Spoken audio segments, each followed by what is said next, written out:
জিকির করবে তোমার রবের, তসবিহ পড়বে তোমার রবের প্রশংসা করে, এই তসবিহ পড়ো আর ওয়াস্তাগফির, ক্ষমা প্রার্থনা করো। নবীর জীবনে গুনাহ নাই, আল্লাহ বলে তাও তওবা করো। আল্লাহ বলে তবু তওবা করো, গুনাহ নাই তাতে কি? আমি তওবার মর্যাদা তোমাকে দিতে চাই, তওবা করো। সুবহানাল্লাহ। আর তুমি তসবিহ পড়ো তোমার রবের প্রশংসা করে। নবী আমার বলেন, আল্লাহর যে বান্দা এবং বান্দি অধিক পরিমাণে জিকির করার কারণে যাদের ঠোঁট দুটো ভেজা থাকে, ঠোঁট দুটো কি থাকে? ঠোঁট দুটো ভেজা থাকে, আর গভীর রাতে ক্রন্দন করে তওবা করার কারণে চোখ দুটো ভেজা থাকে।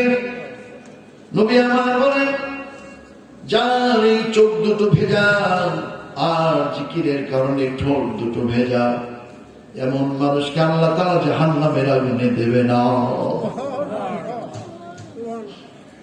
কাঁদো বেশি, হাসো কম, গুনাহ না করেও ক্ষমা চাও, গুনাহ করলে তারও চাওয়া লাগবে। ভাইরা আমার, বন্ধুরা আমার, আল্লাহ তাআলা তওবাকারীকে বড় পছন্দ করেন। বিশেষ করে যে মানুষগুলো গভীর রাতে আল্লাহর কাছে ক্রন্দন করে, আমার আল্লাহ তাআলা ওই বান্দাকে জাহান্নামে দেওয়া অসম্ভব করে দেয়। তওবাকারী, মনোযোগ, একটু মনোযোগ। তওবাকারী জাহান্নামটা কেমন হারাম হয় বলবো? নবী আমার বলেন, আল্লাহর কোন তওবাকারী, মানে তওবা মানে ফিরে আসা, তওবা মানে প্রত্যাবর্তন করা। দুধে পানি দিতাম, আজ থেকে দুধে পানি দেব না। আয় ঠেলে অপরের জমি কিছু দখল করে নিতাম, আজ থেকে জমিটুকুটাকে আপোষেই দিয়ে দিলাম, আরো ক্ষমা চেয়ে নিলাম, ক্ষতিপূরণ দিলাম। এটা তওবার পদ্ধতি, এটা তওবার পদ্ধতি। ভাইরা আমার, বন্ধুরা, সুদের তওবা একরকম, ঘুষের তওবা একরকম, আয় ঠেলার তওবা একরকম, বাবা মাকে কষ্ট দেওয়ার তওবা আর একরকম। সব পাপের তওবার ধরন একরকম নয়, এটা বুঝতে হবে। তওবা শব্দের অর্থ প্রত্যাবর্তন করা, ফিরে আসা। কি আসা? ফিরে আসা, ফিরে আসা। এই বান্দা যদি, এই বান্দাকে জাহান্নামে দেওয়াটা এমন অসম্ভব। নবী আমার বলেন, ছোট্ট শিশু মায়ের বুক থেকে চোষক দিয়ে দুধটা টান দিয়ে বের করে মুখের ভিতরে নিয়ে, মায়ের বুকের দুধের অগ্রভাগ তার মুখে, মায়ের বুক থেকে যে দুধটুকু চুষে নিয়েছে সেটা তার মুখে, সেটা কোথায়? দুধ মুখে, দুধের ওই স্তনের পোটাটাও মুখে, দুধ গেলে নাই। তারপরে ওই বাচ্চাটা মুখের ভিতরে দুধ যেখান থেকে টেনে বের করেছে, সেই স্তনের ভিতরে কি আর ফিরিয়ে দিতে পারবে? যে যেখান থেকে আমি চোখ দিয়ে নিয়েছি ওই স্তন আমি দিয়ে দিলাম। হাজার চেষ্টা করে মায়ের বুকের দুধ বের হয়ে গেলে যেমন ওই দুধ ওই শিশু আর মায়ের বুকের ভিতরে ঢুকিয়ে দিতে পারে না। আল্লাহর যে বান্দা বান্দি তওবা করে ক্ষমা চায়, গভীর রাতে কাঁদে। যে ইউসুফ আলাইহিস সালামের কথা আপনাদের ইমাম সাহেব বলতেছিলেন, এই ইউসুফ আলাইহিস সালামের ভাইরা যখন বুঝলাম অপরাধ করেছি, তখন তারা তাদের বাবার কাছে বলেছিল, বাবা আপনি আমাদেরকে মাফ করে দেন এবং আমাদের জন্য আল্লাহর কাছে মাফ চান, দোয়া করেন, ক্ষমা যেন আল্লাহ করে দেয়, এজন্য আপনি দোয়াও করেন। ছেলেরা এখন বাবাকে বলল, বাবা ক্ষমা করে দাও, আর আল্লাহকে কও আল্লাহ যেন ক্ষমা করে দেয়। তখন হযরত ইয়াকুব আলাইহিস সালাম ছেলেদের দিকে তাকিয়ে বলেছিলেন, সাআস্তাগফির লাকুম, আমি অচিরেই তোমাদের জন্য ক্ষমা চাইব, এখনই না, কিছুক্ষণ পরে। মুফাসসিরিনে কেরাম বলেছেন কিছুক্ষণ পরে কেন বললেন? ওই মুহূর্তে কেন বললেন না ঠিক আছে দাও আমি হাত তুলতেছি বা বলতেছি, তা বললেন না। বললেন কিছু পরে অচিরে আমি তোমাদের জন্য ক্ষমা চাইব। মুফাসসিরিন কিরামগণ বলেছেন আল্লাহ নবী ইয়াকুব আলাইহিস সালাম উনি তাহাজ্জুদের অপেক্ষা করছিলেন, গভীর রাতে ক্ষমা চাইবেন, সেই জন্য দেরি করেছেন। সুবহানাল্লাহ।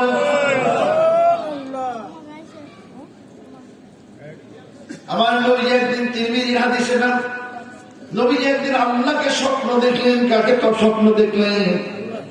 আল্লাহকে স্বপ্ন দেখে এত লম্বা স্বপ্ন নবীজির হলো যে নবীজি ফজরের নামাজে অনেক দেরিতে গেলেন। বেলা ওঠা তামাম সাহাবীরা কাতার দিয়ে বসে আছেন, সুন্নাত পড়ে বসে আছে, নবীজি নাই। সবার চোখ দুটো নবীজির হুজরার দরজার দিকে। সূর্য উঠে যাবে ঠিক এমন মুহূর্তে আল্লাহ নবীজি হন্তদন্ত হয়ে তড়িৎ গতিতে মসজিদে নববীতে নবীজি ঢুকে ইকামত দিতে বলে ছোট ছোট সূরা দিয়ে নামাজ পড়ায় দিলেন। সূরা সোয়াদের 69 নম্বর আয়াতের তাফসীর হাদিসটা এনেছেন ইমাম তিরমিজি রাহমাতুল্লাহ আলাইহি। হাদিসটাকে হাসান সহিহ বলেছেন, এটা সহিহ হাদিসের পর্যায়ভুক্ত বলেছেন। সুবহানাল্লাহ। নামাজ পড়ায় নবীজি মুসল্লিদের দিকে ঘুরে তাদেরকে বললেন, ও মুসল্লিরা তোমরা কি জানো আজকে আমার এত দেরি কেন হলো? বলে না ইয়া রাসূলুল্লাহ আমরা জানি না। হুজুর বললেন তাহাজ্জুদ পড়ে জায়নামাজে বসে একটু চোখ দুটো বন্ধ করেছি, ওই তন্দ্রার ভিতরে আমি দেখি আমার রবের সামনে আমি দাঁড়িয়ে আছি। চর্ম চক্ষু দিয়ে নবীজি আল্লাহকে দেখেছেন, এমন কোন বিশুদ্ধ হাদিস পাওয়া যায় না। কিন্তু আমার নবীজি স্বপ্নে আল্লাহকে দেখেছেন, আর অনেকেই দেখেছেন। সুবহানাল্লাহ বলেন। দেখে আমি আমার আল্লাহর সামনে দাঁড়িয়ে, আমার চেহারাটা সুন্দর, আমার শরীরটা অনেক সুন্দর, আমি নিজেকে সুন্দর ভাবে আল্লাহর সামনে উপস্থাপন করে দাঁড়িয়ে আছি। তখন আল্লাহ বললেন, হাবিব তুমি বলো আমার বান্দার গুনাহ মাফ করা নিয়ে ফেরেশতাদের ভিতরে ঝগড়া হয় কখন? মা কানা লিয়া মিন ইলমিন বিল মালাইল আলা ইয ইয়াখতাসিমুন। নবী আমার বলেন এই জ্ঞান তো আমার ছিল না, ঊর্ধ্ব জগতের ফেরেশতারা কোন বিষয়ে তর্ক বিতর্ক করে, ঝগড়া করে, ফেরেশতায় ফেরেশতায় ঝগড়া হয়। আমি যদি নবী না হতাম আমি তো এটা বলতে পারতাম না। আমি নবী বলে আমি বলে দিতে পারি কেন ঝগড়া করে ফেরেশতাদের। বলুন সুবহানাল্লাহ। আপনারা আমরা ঝগড়া করি না, ফেরেশতারাও ঝগড়া করে। আমরা ঝগড়া করি দুনিয়ার কারণে, আর ফেরেশতারা ঝগড়া করে আমাদের কারণে।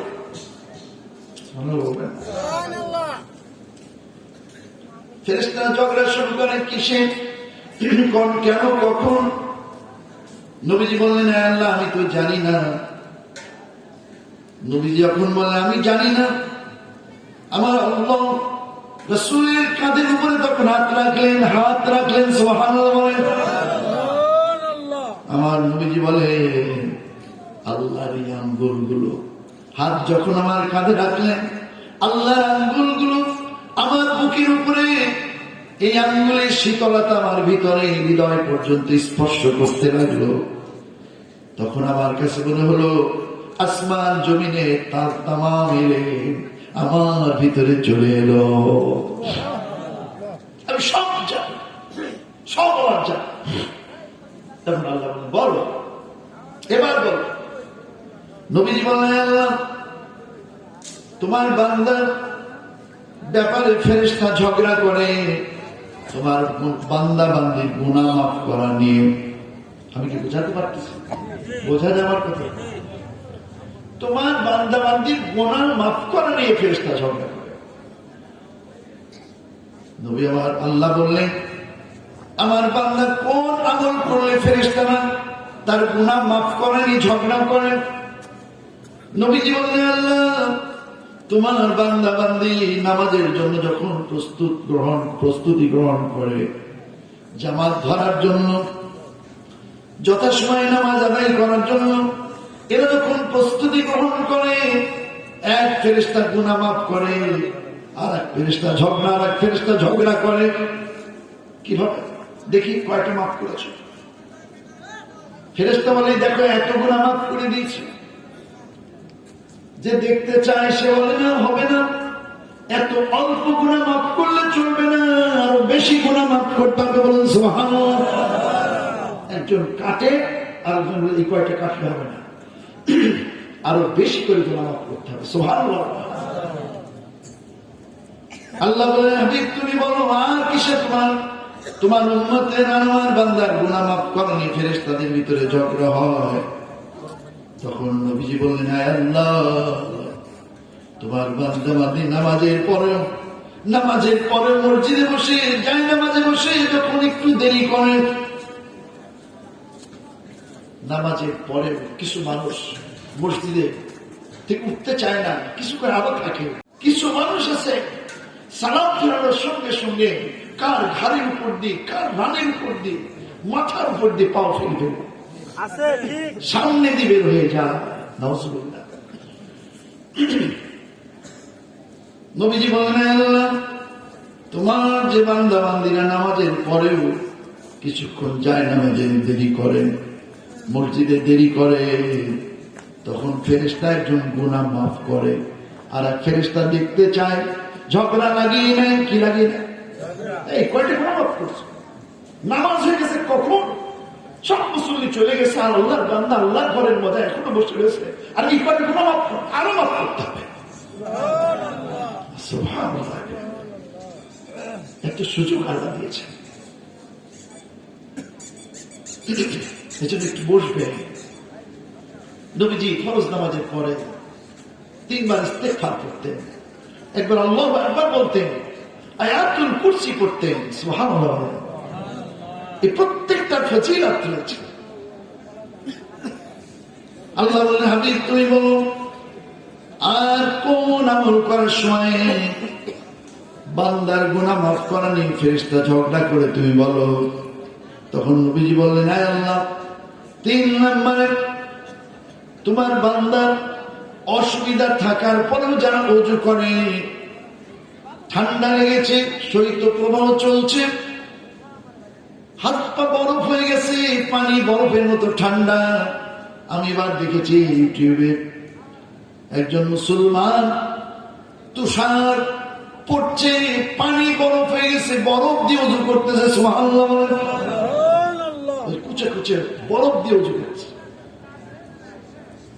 নামাজীদের কাছে ওযু এবং নামাজ বড় প্রিয় ইবাদত। ওযুর পানির ফোঁটার শেষ বিন্দু পর্যন্ত বান্দার গুনাহ ঝরতেই। মুসলমানের সবচাইতে বড় ফেস ওয়াশ হলো ওযুর পানি। ও মেয়েরা, তুমি ইউনিভারের ইহুদিদের তৈরি করা ফেস ওয়াশ মেখে, ফেয়ার অ্যান্ড লাভলি মেখে তুমি ফর্সা হতে চাচ্ছ, আমি তোমাকে বলে গেলাম বোন, ও আমার মেয়ে, ও আমার কলিজার টুকরা, নামাজি হয়ে যাও। 1 সপ্তাহ কন্টিনিউ নামাজ পড়ে দেখো, তোমার ফেস ওয়াশে যত ফর্সা না হয়েছ, তোমার ফেয়ার অ্যান্ড লাভলি তোমাকে যত সুন্দর করতে না পেরেছে, ওযুর পানির কারণে আর নামাজের কারণে তোমার চেহারা তার চাইতে বেশি সুন্দর হবে। সুবহানাল্লাহ বলবেন না? আর একটা অলংকার আছে। নবীজি একদিন বললেন ফাতিমা বলো তো মা, একটি নারীকে কোন অলংকার পরালে, কোন পোশাক পরালে একটা নারীকে সুন্দর দেখা যায়? ফাতিমা বললেন আব্বাজান, একটি নারীর সৌন্দর্য বেড়ে যায় তার লাজুকতা থাকলে। হাঁটতে লজ্জা পায় মানুষের সামনে, কথা বলতে লজ্জা পায় মানুষের সামনে, খেতে লজ্জা পায়, বাইরে যেতে লজ্জা পায়, লজ্জায় কারো সামনে নিজের চেহারা পর পুরুষকে দেখায় না। কিছু আছে না? ফাতিমা বললেন আব্বা না, একটি নারীর ভিতরে লজ্জা যদি থাকে, ওই নারীকে সবচাইতে সুন্দর দেখায়, বলুন সুবহানাল্লাহ। আর ওযুর কারণে যারা সুন্দর হয়, গুনাহ মাফ হয়ে যায়, সুবহানাল্লাহ। নবীজি বলেন, ইয়া আল্লাহ, তোমার বান্দা বান্দি অসুবিধা থাকার পরেও যখন ওযু করে, তখন ওই বান্দা বান্দির গুনাহ মাফ করা নিয়ে ফেরেশতারা ঝগড়া করে। তার কোন ফেরেশতা? মালাইকা আলা, ঊর্ধ্ব জগতের ফেরেশতা। আল্লাহু আকবার বলেন। আমার নবী বলেন, তখন আল্লাহ তাআলা আমাকে আবার প্রশ্ন করলেন, হাবিব তুমি বলো তোমার উম্মতের মানে আমার বান্দা বান্দির মর্যাদাবাসী কোন ইবাদত করলে, কোন কাজ করলে মানুষের মর্যাদা আল্লাহর কাছে বেড়ে যায়, তুমি এবার বলে দাও। মর্যাদা মানুষের কাছে প্রয়োজন না আল্লাহর কাছে প্রয়োজন? লাহুম দারাজাতুন ইনদা রাব্বিহিম, কিছু কিছু মানুষের মর্যাদা আল্লাহর কাছে বেড়ে যায়, যারা বলুন সুবহানাল্লাহ। বলো তুমি কোন আমল করলে আমার বান্দা বান্দির মর্যাদার সম্মান আমি আল্লাহর কাছে বেড়ে যায়? নবীজি তখন 3টা আমলের কথা বললেন, বলবো নাকি? এই 3টা মনে রেখেছেন? গুনাহ মাফ করা নিয়ে ঝগড়া করে কোন 3টা আমলে? 1 নম্বরে নামাজের প্রস্তুতিকালে, 2 নম্বর নামাজের পরেও জায়নামাজে, মেয়েরা তো সাধারণত বাড়িতেই পড়ে, জায়নামাজে অথবা মসজিদে আরো কিছুক্ষণ বসে তাসবিহ পড়ে, দেরি করে, এটা এই গুনাহ মাফ করা নিয়ে ঝগড়া করে। 3 নম্বরে অসুবিধা থাকার পরেও ওযু করে। এই 3টা কারণে বান্দার গুনাহ মাফ তো হয়, এই মাফ করা নিয়ে ফেরেশতায় ঝগড়া শুরু হয়। সুবহানাল্লাহ বলবেন না? এবার প্রশ্ন করলেন, বলো হাবিব, আমার বান্দার মর্যাদা কিসে বাড়ে? আপনারা কি আল্লাহর কাছে মর্যাদাবান হতে রাজি আছেন নাকি? তাহলে তিরমিজির হাদিসটি মনে রাখবেন। হাদিসটি বর্ণনা করেছেন আবু হুরায়রা রাদিয়াল্লাহু তাআলা আনহু। আর ইমাম তিরমিজি হাদিসটাকে সহিহ হাদিস বলে উল্লেখ করেছেন, সুবহানাল্লাহ বলেন। 1 নম্বরে, ইয়া আল্লাহ, তোমার বান্দা কোমল কণ্ঠে হাসি মাখা মুখে যখন সালাম দিয়ে কথা বলে, তখন ওই বান্দা বান্দির মর্যাদা তোমার কাছে অনেক বাড়ে। আচ্ছা, মানুষের সঙ্গে একটু হাসি মুখে কথা বলা অসুবিধা আছে? কিন্তু অনেকে তা বলে না, অনেকে তার খালি বিরক্তি তার লেগেই থাকে, খালি বিরক্ত হয়। মানুষ দেখলে পরে পালায় যেতে চায়, কথা বলতে চায়, আর বললেও সেই মুখে হাসি না, একটু ভালো মেজাজে কথা বলে না, আছে না? ইয়া আল্লাহ, তোমার বান্দা বান্দি যখন মানুষের সঙ্গে সালাম দিয়ে হাসি মুখে কথা বলে, ওই বান্দা বান্দির মর্যাদা তোমার কাছে তখন বাড়ে। আজকে বাড়ি থেকে আসার সময় আপনার কি বাড়িতে সালাম দিয়ে এসেছেন? কে সালাম দিয়ে বেরিয়েছে? আমি কিন্তু সালাম দিয়ে তারপর বেরিয়েছি। আমার ওয়াইফ না, আমাকে দেয়নি, আমি তাকে দিয়েছি। সুবহানাল্লাহ। বাড়ি যে আসার সময় সালাম দেন নাই, বাড়ি যে সালাম দেবেন, পারবেন ইনশাআল্লাহ? যে পরিবারের স্বামী তার স্ত্রীকে সালাম দেয়, ওই পরিবারটাকে আল্লাহ এত বরকত দেয়, তারা ঋণমুক্ত হয়ে যায়। এই জন্য সালাম দেবেন। আমি আমার অ্যাসেম্বলিতে বড় মাইক ব্যবহার করতে হবে, কণ্ঠের আওয়াজ শেষ কথায় যায় না। আমি ছাত্রছাত্রীদের বলি, কারা বাড়ি থেকে আসার সময় প্রায় 1100 ছেলে মেয়ে আমার ওখানে পড়ে, তাই বল, কে কে সালাম দিয়ে এসেছো? হাত তোলো। বাকিদের এদের হাত নামাতে বলে বাকিদের হাত উঠায়, ওয়াদা দাও বাড়ি যে সালাম দেবে বাবা মাকে। বাবা মা বাড়ি না থাকলে বাড়িকে সালাম দেবে, আসসালামু আলাইকুম ইয়া আহলাল বাইত, আসসালামু আলাইকুম ইয়া আহলাল বাইত। হে বাড়িতে অবস্থানকারীরা, তোমাদের উপর সালাম। বাড়িতে জিন থাকে, ফেরেশতা থাকে, অন্যান্য প্রাণী থাকে, অনেক ফেরেশতা থাকে, তারা জবাব দেয়। সুবহানাল্লাহ। সালাম। নবী আমার বললেন, আল্লাহ বললেন, হাবিব তুমি বলো আর কোন কারণে, আর কোন ইবাদতে আমার বান্দা বান্দির মর্যাদা আমার কাছে বেড়ে যায়। দুনিয়ায় আপনাকে সবাই স্যালুট দেয়, আপনি দামি লোক হয়েছেন। আল্লাহর কাছে যদি দাম না থাকে, ওই দামের কোন লাভ নাই। বলবো একটা হাদিস মনে পড়ে গেল, মিশকাত শরীফের কিতাবুল মিজাহ অধ্যায়ের হাদিসটা বলবো। এই যে কয়জন আমরা অল্প মানুষ আছি, বলি আর শুনিয়া আমলের নিয়তে। কিসের নিয়তে? মর্যাদা বাড়ার হাদিস বলতে যে মর্যাদা সংক্রান্ত দামে একটা হাদিস বলবো। বিশ্ব নবী মদিনার বাজারে গিয়েছেন। মদিনার বাজারে যে নবীজি দেখলেন মরু বেদুইন, ওই চরে ঢালার চরে মরুভূমির চর অঞ্চলে বাড়ি এমন একজন ব্যক্তি মদিনার বাজারে কি যেন বিক্রয় করতে নিয়ে এসেছে। নবীজিকে লোকটি দেখেন নাই, নবীজিকে ওই লোকটা দেখেন নাই। আমার নবীজি তাকে গ্রামের বন্ধু বলতেন, আমাদের গ্রামের বন্ধু। সে মাঝে মধ্যে গ্রামের উৎপাদিত জিনিসগুলো নবীজিকে হাদিয়া দিতেন। চরে উৎপন্ন জিনিস, যেমন চীনাবাদাম চরে বেশি হয় না, ক্ষীরা, বাঙ্গি, তরমুজ, এগুলো চর অঞ্চলে বেশি হয় না, কম হয়?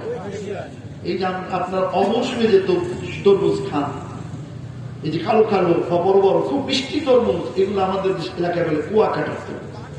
আমি ওই তরমুজের মাঠে গিয়েছি, ওটা রাঙ্গাবালির তরমুজ। আগামী 15 তারিখে 14 ফেব্রুয়ারিতে আমার মাহফিল আছে রাঙ্গাবালি দ্বীপে। বরিশালের পরে পটুয়াখালী, তারপরে গলাচিপা ঘাটে ফেরিতে পার হয়ে আরো অনেক দূর যে একটা নদী আছে আগুনমুখা নদী, সেই নদী স্পিড বোটে পার হয়ে একটা দ্বীপটার নাম রাঙ্গাবালি। একটা দ্বীপে একটা উপজেলা। গতবার 2 বার গিয়েছি, এবারও 14 ফেব্রুয়ারি তথাকথিত ভ্যালেন্টাইন্স দিবসে আমার প্রোগ্রাম আছে।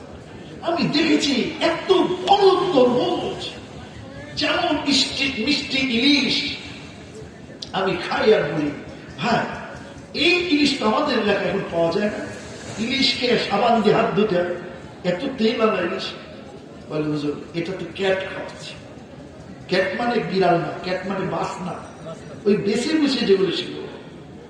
এটা 1 নাম্বার না 3 নাম্বার? বলে এটা 1 নাম্বারও না 2 নাম্বারও না, এটা 3 নাম্বার। তাই এত স্বাদ। 1 নাম্বারটা খাওয়ালে তো কি যে প্রশংসা করতে না, বলবে 1 নাম্বার গুলো কোথায় যায়, কারা খায়? রাঙ্গাবালির বালি দ্বীপের ভাইরা আমার, তারা বলে হুজুর ট্রলারে করে সঙ্গে সঙ্গে ইন্ডিয়ায় চলে যান। 1 নাম্বার 2 নাম্বার দেশের মানুষ খেতে পারে না, বিদেশে যায়, ভারতেই বেশি যায়, কেন তারা গোশত খায় না, মাছ পেলে ছাড়ে না, অতএব সেখানে চলে যায়। আমি বললাম যাই তো ইলিশ, আসে কি? বলে আসে ডাল। আমি বললাম আমাদের মাননীয় প্রধানমন্ত্রী বলেছে মাছে ভাতে বাঙালি না, এখন ডাল ভাতে বাঙালি, অতএব অসুবিধা কি? বলে হুজুর ভাত দিয়ে খাওয়া ডাল না, বোতলের ডাল, যেটা দেশের না নেশা করে, ওই ফেন্সিডিল খেয়ে 18 ঘন্টা ঘুম পারে, ঘর পূরণ করা পরীক্ষায় পাশ করতে পারে না দেখে গভর্নমেন্ট বলল পরীক্ষারই দরকার নাই, সামষ্টিক মূল্যায়ন। এখন মূল্যায়ন করো আর পাশ করায় দাও। আলু ভর্তা করতে পারলেই হবে, ডিম ভাজলেই হবে। আরো শরীফরা, তোমরা শরীফা হয়ে যাও। কি হয়ে যাও? শরীফা হয়ে যাও। শরীফ এখন মনে মনে শরীফা, মনে মনে কি অঙ্গ প্রত্যঙ্গে না। এই কোন পাগলের খেলা বুঝতেছে না। কালকে রেলমন্ত্রীর সঙ্গে, রেলপথ মন্ত্রীর সঙ্গে আমাদের একটা মিটিং আছে। এই রাজবাড়ী জেলার সকল মাদ্রাসা শিক্ষকদের সেখানে ডাকা হয়েছে। আহ্বায়ক আমি 5টা উপজেলা। আমি মাননীয় মন্ত্রী যখন এমপি ছিলেন, বললাম ভাইজান এই দেখেন 6 বইতে একটা মেয়ের বিশেষ অঙ্গের কালার ছবি। আপনারা তো মাঝে মধ্যে প্রধানমন্ত্রীর কাছে বসার সুযোগ পান। আমার মনে হয় এত ব্যস্ততার ভিতরে এত খুঁটে খাটে দেখার সময় আমার নাই। একটু বলবেন মুসলমানদের দেশে মানুষ কিভাবে বানর থেকে শিম্পাঞ্জি থেকে মানুষ হয়েছে, এই কথা পড়ানোর কোন যুক্তি আছে? আল্লাহ বলছে মানুষের পিছনে বানর লেজটা দিয়ে আমি বানর বানিয়েছি। وَلَقَدْ عَلِمْتُمُ الَّذِينَ اعْتَدَوْا مِنكُمْ فِي السَّبْتِ فَقُلْنَا لَهُمْ كُونُوا قِرَدَةً خَاسِئِينَ। আল্লাহর হুকুম অমান্য করে জুমার দিনে শনিবারে দাউদ আলাইহিস সালামের উম্মতরা যারা মাছ মেরেছিল, তাদের জুমার দিন শনিবার ছিল। এই মানুষগুলোকে আল্লাহ নিকৃষ্ট বানর বানিয়ে দিয়েছিল। 58,000 মানুষের পাছায় লেজ কাপড় খুলে গেল, মানুষ বানর হয়ে গেল। আর ডারউইন আমাদের শেখালো মানুষ নাকি আগে বানর ছিল। এজন্য ওরা বলে বানর যখন বাদনামি করে আমরা একটু বাদনামি করবো, অসুবিধা কোথায়? বাদনামি করবে আর 7 দিন পরে। কয়দিন পরে? আর 7 তারিখ না, আর 14 তারিখ আসতে দেন, 7 দিন যেতে দেন। 14 তারিখ আসবে, বাদনামি কারে কর দেখে নেবে।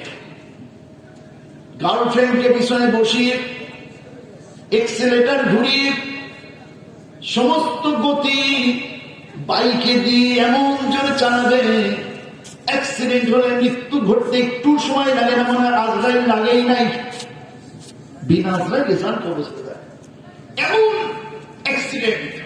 পিছনে যদি আনম্যারিড একটা মেয়ে গার্লফ্রেন্ড, তাকে চড়িয়ে কোন যুবক বাইক চালায়, মোটরসাইকেল চালায়, তার হুঁশ থেকে বলেন হুঁশ থেকে। বাদনামি কারে কর? ওরা দেখায় 31st নাইটে, ওরা দেখায় ভ্যালেন্টাইন্স ডেতে, ওরা দেখায় বৈশাখী মেলার ঠেলাতে। বাদনামি ছাড়ো। মানুষ বাদরের বংশধর নয়, মানুষ আদমের বংশধর। যিনি আল্লাহর নবী ছিলেন, যিনি 10টা কিতাব পেয়েছিলেন। আদম আলাইহিস সালামকে আমার নবীকে আল্লাহ একটা কিতাব দিয়েছেন, কোরআন। এটা কিতাব। আদম আলাইহিস সালামকে আল্লাহ দিয়েছিলেন 10খানা সহিফা। সুবহানাল্লাহ, চটি চটি কিতাব। আর তার বংশধর যদি বলে যে না আমরা আদমের না, আমরা বাদরের, এ কথা মানা যাবে?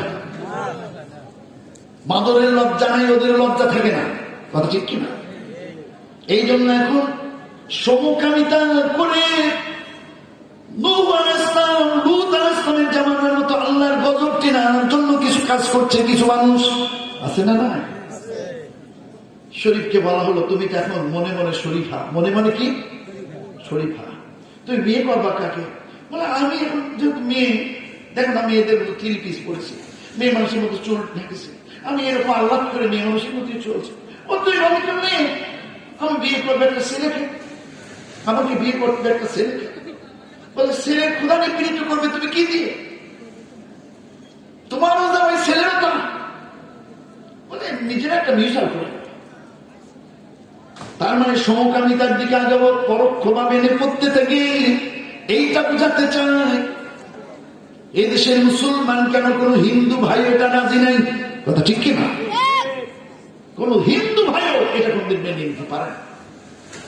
এগুলো যারা করছে তারা কিন্তু সব যে গভর্নমেন্টকে জানিয়ে, শিক্ষামন্ত্রীকে জানিয়ে তা নয়, ওই কিছু ব্যাপার আছে।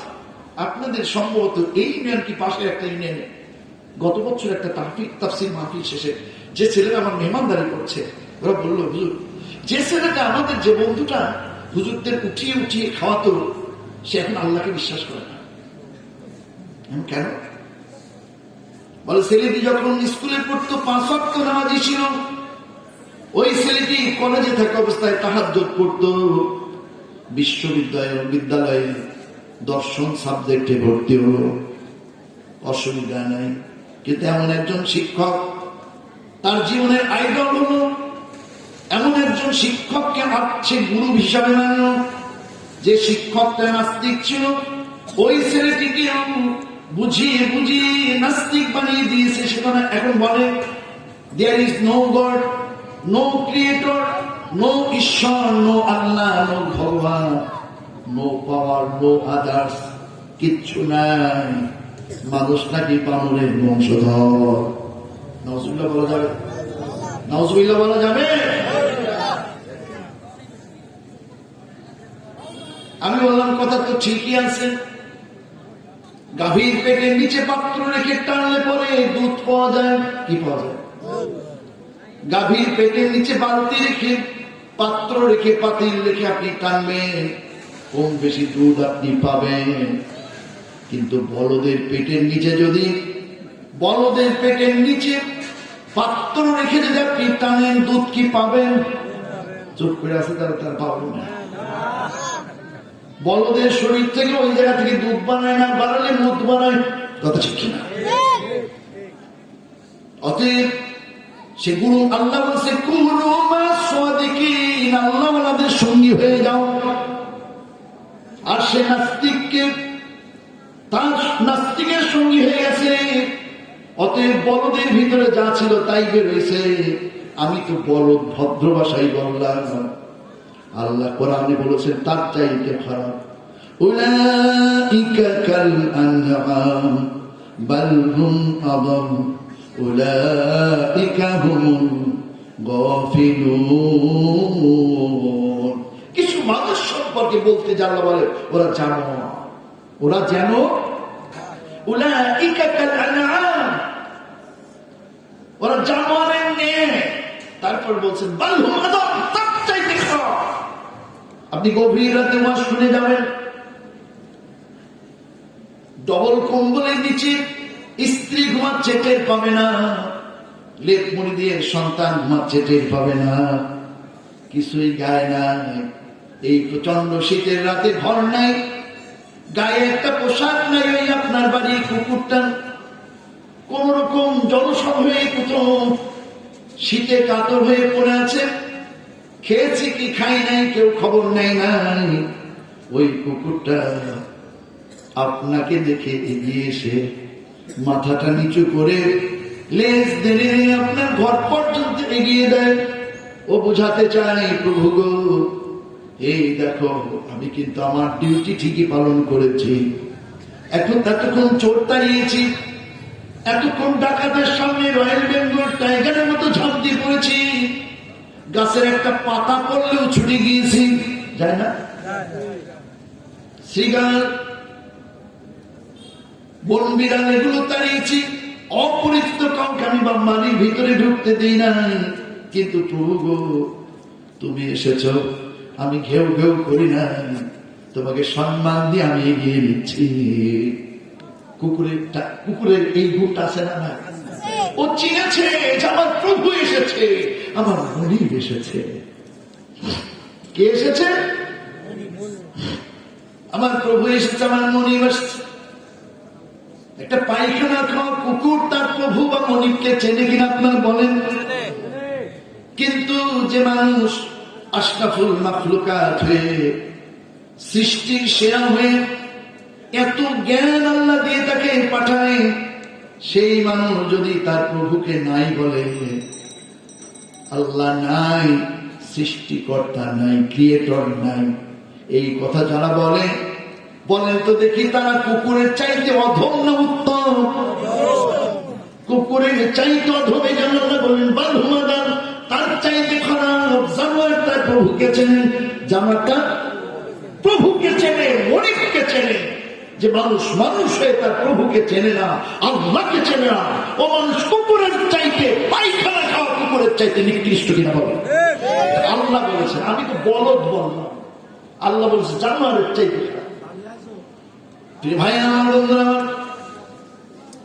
যে কথা বলতেছিলাম, এরা চায় সমকামিতা বেড়ে যায়, এরা চায় বিশ্বাস জন্মায় যে মানুষের আদি পুরুষ বাদর হনুমান ছিল। বলুন নাউজুবিল্লাহ।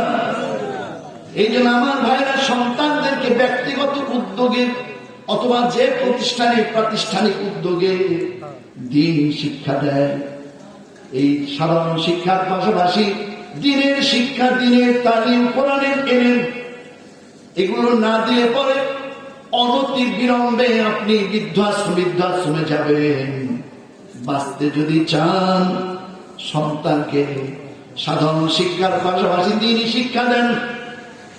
জাহাঙ্গীরনগর বিশ্ববিদ্যালয়ের প্রফেসর আব্দুল আব্বাস ছেলেকে চিঠি লিখেছে, তোমাকে দেখতে মন চাচ্ছে, তুমি আসবে না জানি, কেন এরকম চিঠি অনেক লিখেছিলাম, আসলে কেন জানাবে না তাও জানি। তোমাকে আমি ইংলিশ মিডিয়ামে শুধু পড়িয়েছি, বিদেশের বিশ্ববিদ্যালয়ে পড়িয়েছি, অনেক ডিগ্রি অর্জন করিয়েছি, লক্ষ কোটি টাকা তোমার পিছনে ব্যয় করেছি, তোমাকে আমি সাহেব বানিয়েছি, কিন্তু তোমাকে আমি মানুষ বানাতে পারি নাই। সাহেবের বাবা, কত কর্মকর্তার বাবা, শিল্পপতির বাবাকে পেলাম, মাকে পেলাম, কিন্তু আজ পর্যন্ত কোরআনের হাফেজের বাবা, আলিমের বাবা, কোন মুফতি মুহাদ্দিসের বাবা, কোন ইমাম সাহেবের বাবা এবং মাকে বৃদ্ধাশ্রমে পাই নাই। কারণ তারা তাদের সন্তানকে সাহেব বানাক আর না বানাক, তারা তাদের সন্তানদেরকে মানুষ বানাতে পেরেছে। যদি বলুন সুবহানাল্লাহ। এই জন্য তাদের বৃদ্ধাশ্রম হয় না, এই জন্য দিন শিখা, কোরআনের নলেজ, ইসলামিক নলেজ, কোরআন হাদিসের কিছু নিয়ামত তার ভিতরে ঢুকিয়ে দেন। ও যত শিক্ষিত হোক, একদিন ওর ভিতর থেকে এই নিয়ামত বেরোবে। খাবারের শুরুতে যদি আপনি মুলার সালাদ একটু খান, 6 ঘন্টা করে ঢেকুর তুললে মুলার গন্ধ পান, কথা ঠিক কিনা? জীবনের শুরুতে যদি একটু কোরআন শিখিয়ে নেন, আপনার সন্তান যত বড় কর্মকর্তা হোক না কেন, তার ভিতর থেকে দ্বীনের একটা, ইসলামের একটা নূর বেরোবেই। আজকে আমি ডিসি সাহেবের সঙ্গে অনেকক্ষণ কথা বলেছি, এসপি সাহেবের সঙ্গে কথা বললাম। একজন এডিসি জেলার এই রাজবাড়িতে ছিল, নাম আব্দুর রহমান, খতম তারা করাইছে, তারপরে ডিসি করবো সুবহানাল্লাহ। বাগেরহাট বাড়ি, তিনি যে হেফজখানা হাফেজ হয়েছে, সেখানে আবুল্লাহ বিন ওয়াজ করেছে। আমাকে বললেন, প্রিন্সিপাল সাহেব, আমার মতো দু একজন আব্দুর রহমান আসলে চলবে না, আমাদের মতো বহু আব্দুর রহমান আর সহজের প্রতিটা ক্ষেত্রে দরকার। উনি কি ভুল বলেছেন? এজন্য বলি, দিন শেখা কাজে লাগবে, আর নইলে বৃদ্ধাশ্রমে যাওয়ার জন্য প্রস্তুত হয়ে থাকে। আল্লাহ আমাদের সন্তানদেরকে নিয়ামত বানান, বলুন আমিন, বলুন আল্লাহুম্মা আমিন। তাই আমি ওই ছেলে আপনাদের এই নামকান্ত বলি না, কিংবা পাশের বলি না, আমার মনে আছে আমি বলেছিলাম যে ঠিকই তো হয়েছে, সে তো নাস্তিক হবেই, অ্যাথিস্ট হবেই, কেন সে আল্লাহ ওয়ালাদের সংস্পর্শ ত্যাগ করেছে, নাস্তিকের সংস্পর্শ গ্রহণ করেছে। ভাই আমার বন্ধুরা, যে কথা বলতেছিলাম সেখানে ফিরে নিয়ে যাই, আর 10 মিনিট সময়, এর ভিতরে কথা শেষ করবো ইনশাআল্লাহ। আল্লাহ রাব্বুল আলামিন নবীজিকে বললেন, হাবিব বলো আমার বান্দা বান্দির মর্যাদা কিসে বাড়ে? নবীজি বললেন, আল্লাহ 1 নম্বরে তোমার বান্দা যখন হাসি মুখে, সুন্দর কণ্ঠে, মিষ্টি ভাষায় মানুষের সঙ্গে কথা বলে, তখন তোমার কাছে ওই বান্দা বান্দির মর্যাদা বাড়ে। 2 নম্বরে তোমার বান্দা বান্দি যখন কোন মানুষের মেহমানদারি করে, যা পারে তাই একটু দিয়ে মেহমানদারি করেন, এই মেহমানদারি কাজটাকে তুমি এত পছন্দ করো, তখন ওই বান্দা বান্দির মর্যাদা তুমি বাড়িয়ে দাও। সুবহানাল্লাহ বলবেন না? 1 নম্বরে হাসি মুখে কথা বলা, 2 নম্বরে মানুষের মেহমানদারি করা, এগুলো মানুষের মর্যাদা আল্লাহর কাছে বাড়ে, আখিরাতেও বাড়বে। সুবহানাল্লাহ। মর্যাদার হাদিসটা শেষ করে দিয়েছিলাম এইটুকু। 3 নম্বরে আর কখন মর্যাদা বাড়ে? নবী আমার বললেন, ইয়া আল্লাহ, সবাই যখন ঘুম পারে, তখন যে বান্দা দাঁড়িয়ে নামাজ পড়ে, তার মানে তাহাজ্জুদের নামাজ, এই আমলটা যখন করে, সবাই ঘুমায় থাকতে পারে, তুমি তো ঘুমাও না। ওই গভীর রাতের ক্রন্দনরত ইবাদত, নামাজ, সিজদা, তিলাওয়াত এত প্রিয় তোমার, ওই বান্দার মর্যাদা তোমার কাছে বহু গুণ তওবা তো করবেন, এই সময় করবেন। বিশ্বনবীর একটা কৌতুকাধ্যায়ের হাদিস বলতেছিলাম। নবীজি বাজারে গিয়েছেন, গ্রামের একটা মানুষ গ্রামের জিনিস বিক্রি করছে। আল্লাহ নবী পিছন থেকে যে সাহাবীর চোখ দুটো ধরেছে। বন্ধু বন্ধুকে ধরে, উদ্দেশ্য কি? দোস্ত তুই বলে দে আমি কে, দোস্ত তুই বলে দে যে আমি কে। এটাই তো চোখ ধরার উদ্দেশ্য। বন্ধু বন্ধুকে ভাবে ধরে। সাহাবী কল্পনাও করতে পারেনি বিশ্বনবী আমাকে বন্ধু জানেন। অনুমানে কয়েকটা নাম বললো, হলো না। নবীজিও ছাড়লেন না। সাহাবী বললেন, দোস্ত তুই কি? আমি চিনতে পারলাম না, চোখ দুটো ছেড়ে দাও, বেচা কেনা করতে দাও। আল্লাহ নবীজি তখন সামনে মানুষের ভিড় হয়ে গেছে, যে 12 লক্ষ বর্গ মাইলের প্রেসিডেন্ট বিশ্ব নবী একটা চর এলাকার মানুষের শুনে একটু আনন্দ করছে। যদি বলুন সুবহানাল্লাহ। মদিনার বাজারের তামাম মানুষ নবীজির সামনে দাঁড়িয়ে। আমার নবীজি তখন বললেন, ও মদিনার বাজারের মানুষেরা, তোমরা শুনো, তোমরা তো জানো না এটা আমার গোলাম। এটা আমার কি? এটা আমার গোলাম। এই গোলামটাকে আমি বিক্রয় করবো। কে তোমরা এই গোলামটাকে কিনবে? জোরে বলুন সুবহানাল্লাহ। ও ভাই,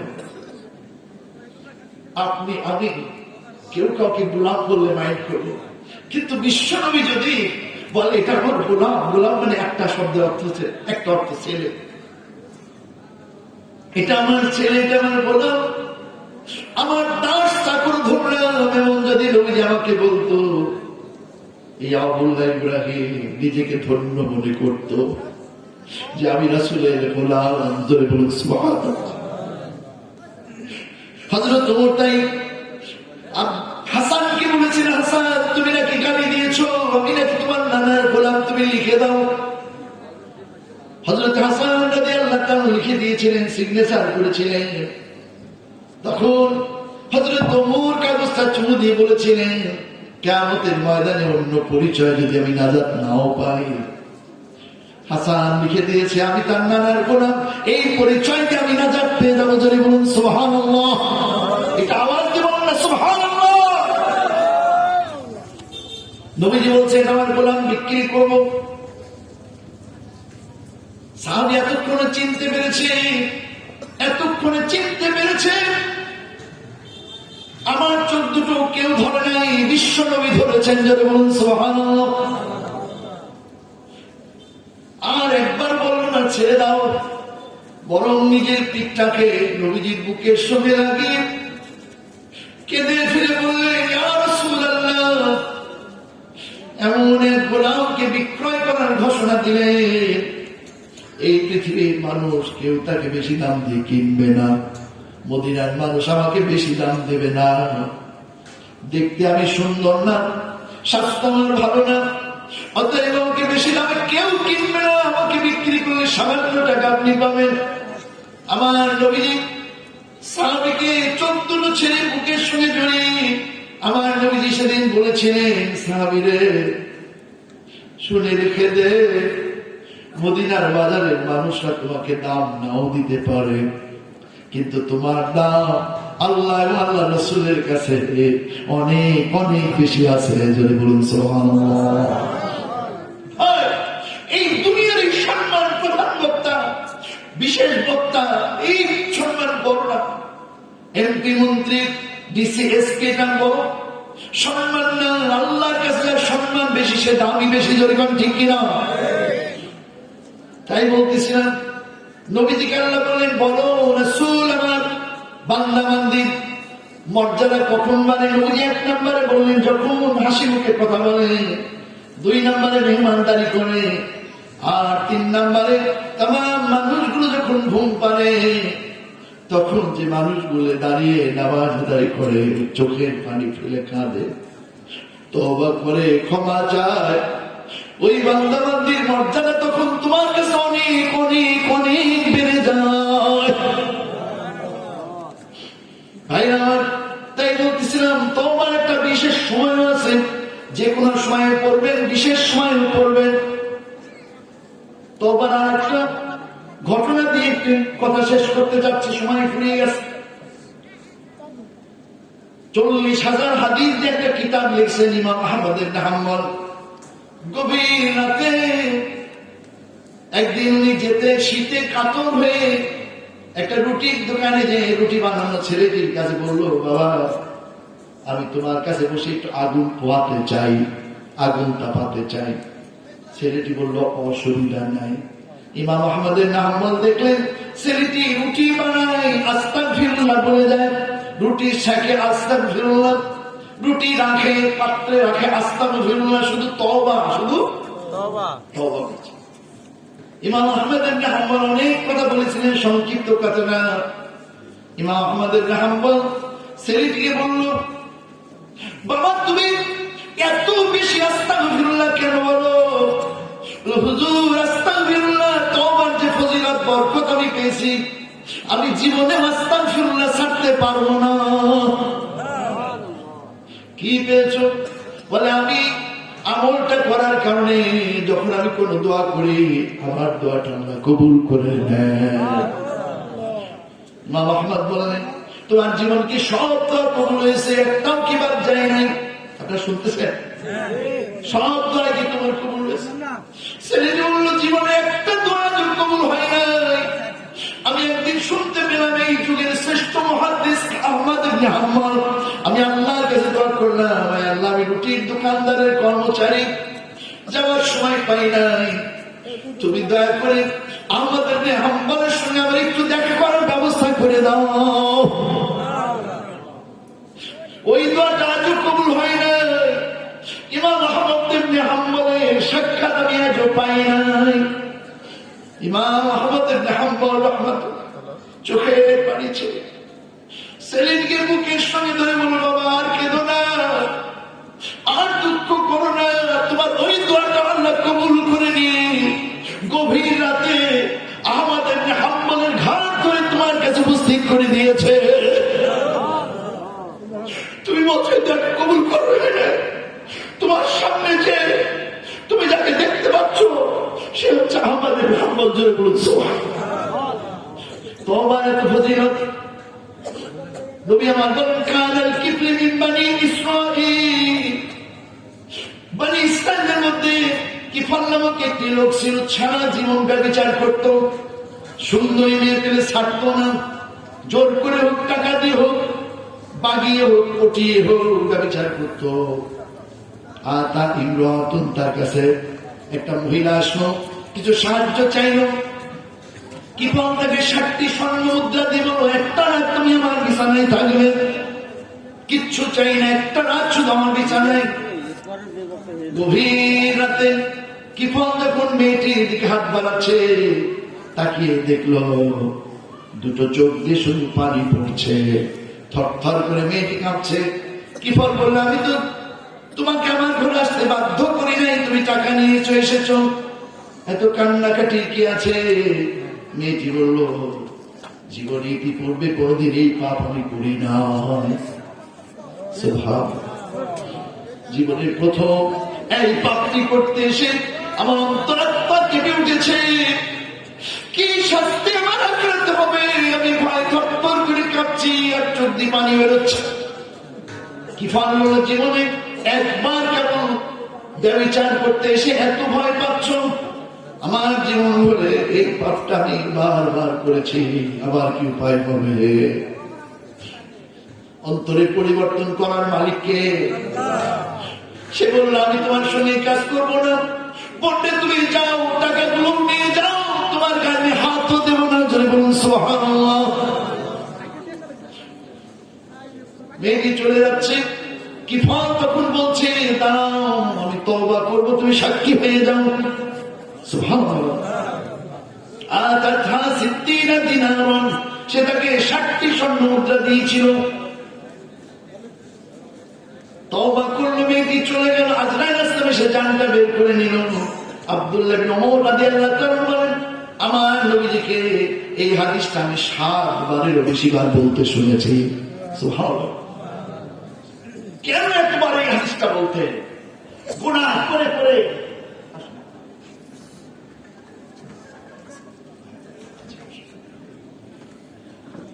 আজকের সমাজে নেশাখোর, গোয়ালন্দে নিষিদ্ধ পল্লীতে যাওয়া। অনেক মানুষ মনে করেন আমাকে আল্লাহ মাফ করবে না, আমার ভালো হয়ে লাভ কি আছে না অনেক। তাদের বলছি জীবন ভরে নেশা করেছ, আজকে তওবা করে বাড়ি যাও, ওই নিষিদ্ধ পল্লীতে যাও, বন্ধ করে কাঁদো, আল্লাহ তোমাকে কি ফলের মতো মাফ করে দেবে। মেয়েটি চলে গেল, আজরাইল আসসালাম জানটা বের করে নিয়ে গেল, লাশটা করে রইল। সকালবেলা প্রতিবেশীরা যখন তাকে দেখতে আসছে, তারা মনে করেছে এতবার পাপী মনে হয় জানোয়ার হয়ে গেছে, সবাই আসছে দেখতে। আল্লাহ দেখলেন তওবা করার পরে একটা সিজদা দেয় নাই, তওবা করার পরে কায়াত পড়ে না, 2 রাকাত নামাজ পড়ে না, তাকে আল্লাহ কিভাবে মাফ করবে। আল্লাহ দেখলেন আমার তওবাকারীকে সমালোচনা হচ্ছে, এতবার চেনাকারী জান্নাত বুঝে হয়ে গেছে। আসমান থেকে একটা আলোর ফোকাস, এটাও তিরমিজি হাদিস, একটা আলোর ফোকাস, একটা 3 চট লাইট এসে তার দরজার চৌকাঠে পড়লো। আরবিতে লেখা হয়ে গেল ইন্নাল্লাহা ক্বাদ গফারা লিল কিফলি, জোরে বলুন সুবহানাল্লাহ। ইন্নাল্লাহা নিশ্চয় আল্লাহ ক্বাদ গফারা কিছুক্ষণ আগে ক্ষমা করে দিয়েছেন, লিল কিফলি কিফলের জন্য, জোরে বলুন সুবহানাল্লাহ। কিফলের মতো মহান পাপীকে আল্লাহ মাফ করতে পারে। আমার সোনার টুকরা ছেলেরা, আজকে তুমি নেশা ছেড়ে, আজকে তুমি ডিজে পার্টি করা ছেড়ে, আজকে তুমি আঠা খাওয়া ছেড়ে, নিষিদ্ধ পল্লীতে যাওয়া ছেড়ে তুমি যদি ভালো হয়ে যাও, তোমাকে আমাকে আল্লাহ মাফ করতে পারে না। অতএব আসক্ত হই আমরা, তওবার প্রতি ফিরে আসি, ভালো হয়ে যায়, আল্লাহ আমাদের কবুল করুন, আমিন। সবাই বলুন আল্লাহুম্মা আমিন। এই উদাত্ত আহ্বান তওবার প্রতি দেখে সংশোধিত জীবন সামনে এগিয়ে জন্য নিয়োগ করে আজকে মাহফিল থেকে যাবেন, এই প্রত্যাশা নিয়ে, এই আবেদন রেখে আমি আপনাদের সামনে থেকে বিদায় নিচ্ছি। এখন আমার শ্রোতাভাজন মওলানা আরিফ বিল্লাহ, বক্তৃতার জগতে বক্তায় বক্তায় খুব কম দেখা হয়, বিশেষ করে যারা মুখ্যালোচক হয় খুব কম দেখা হয়।